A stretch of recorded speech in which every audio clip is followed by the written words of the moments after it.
de 2012 à 2016. Matata Pogno, bonsoir.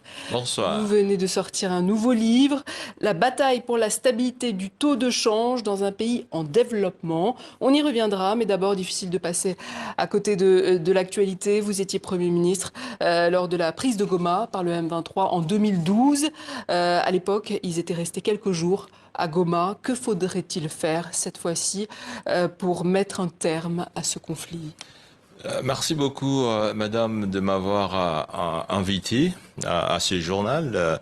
De prime abord, je dois compatir avec l'ensemble de la population, non seulement du Nord Kivu, mais aussi du Sud Kivu. Cette population qui vit des moments très difficiles. Il y a des pertes en vies humaines, il y a des traumatismes, il y a des blessés graves, ainsi de suite. Et tout le monde le sait, ce n'est jamais facile de vivre ces moments. Donc je voudrais compatir avec l'ensemble des familles éprouvées et affectées. Deuxièmement, je voudrais dénoncer, mais c'est tout à fait normal, et dénoncer cet appui rwandais au mouvement M23, ce qui n'est pas normal. Et il s'agit là d'un appui non justifié. Il s'agit bel et bien d'une agression qui a été documentée particulièrement par les services des Nations Unies.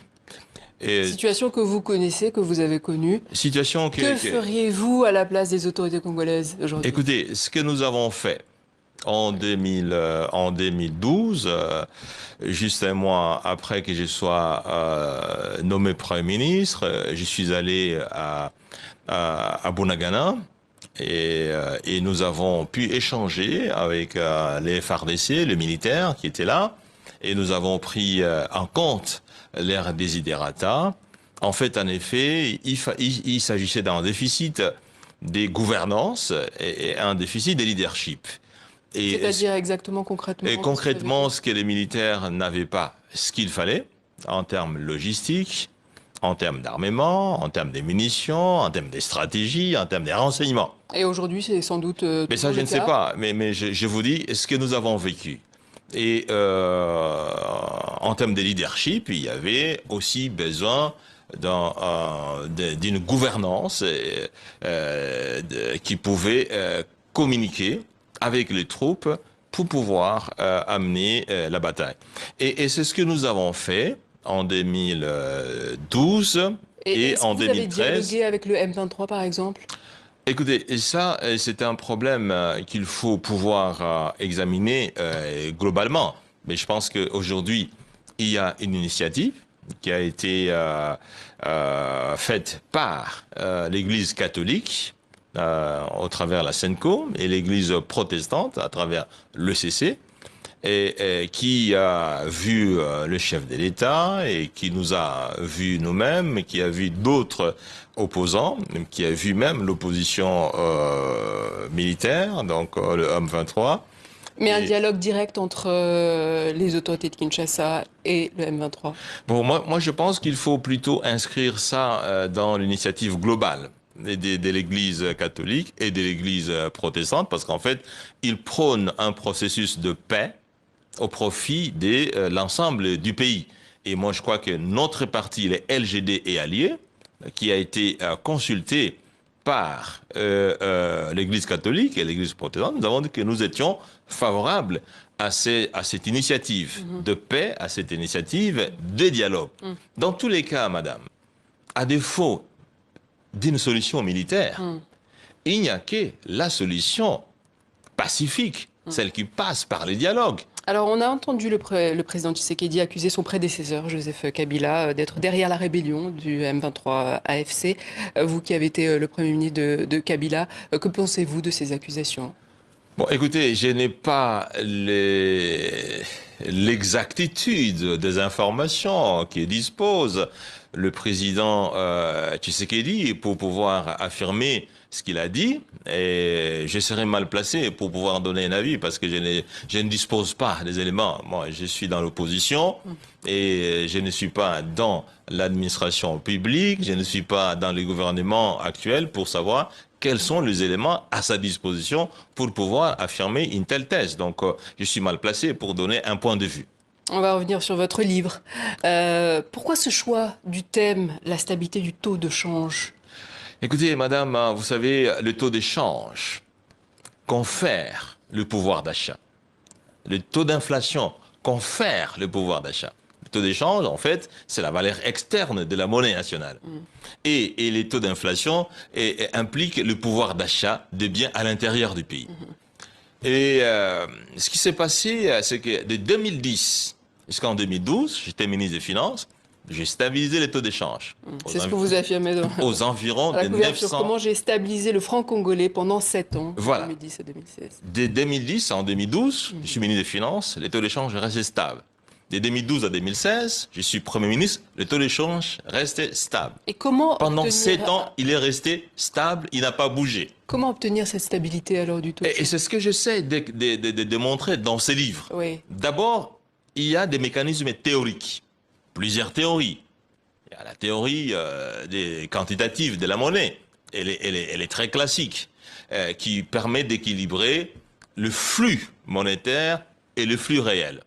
2, il y a la théorie monétariste de Milton Friedman, qui considère que l'excès de liquidité monétaire entraîne toujours les dérapages au niveau des prix et, par ricochet, au niveau des taux de change. Mais il y a aussi, madame, ce qu'on considère comme la théorie keynésienne. Et Keynes, vous savez, c'est presque l'un des symboles économistes du XXe siècle.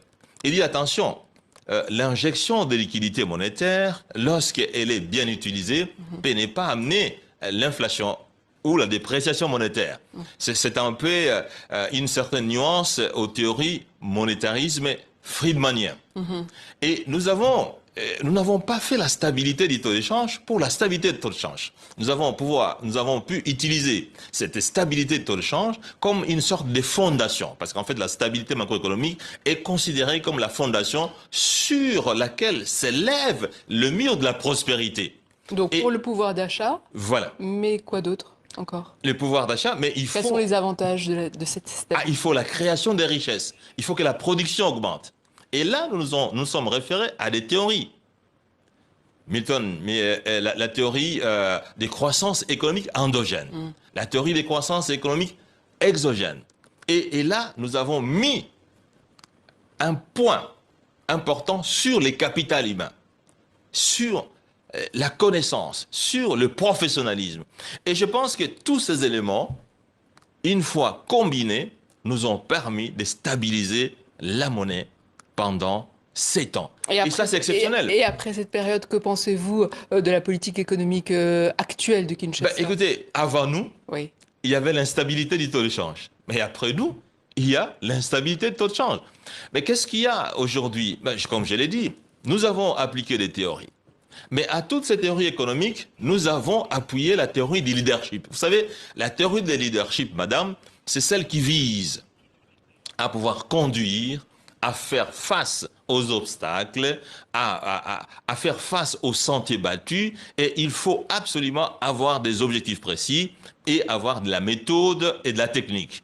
Et c'est ce qui manque aujourd'hui. Aujourd'hui, vous avez une dépréciation monétaire continuelle qui est due non seulement à un déficit de leadership, à un déficit de gouvernance, avec la corruption qui s'est installée comme pratiquement un sport national, les détournements des fonds publics, malheureusement appuyés par les fonds monétaires internationaux. Ce fonds monétaire international, nous avons fait la stabilité de taux de change entre 2010 et 2012 sans appui du fonds monétaire international. Mais aujourd'hui, vous avez l'appui du fonds monétaire qui contribue pratiquement à la déstabilisation du cadre macroéconomique. Et à retrouver donc tout cela dans votre dernier livre, La bataille pour la stabilité du taux de change dans un pays en développement. Matata Ponyo, merci. Merci.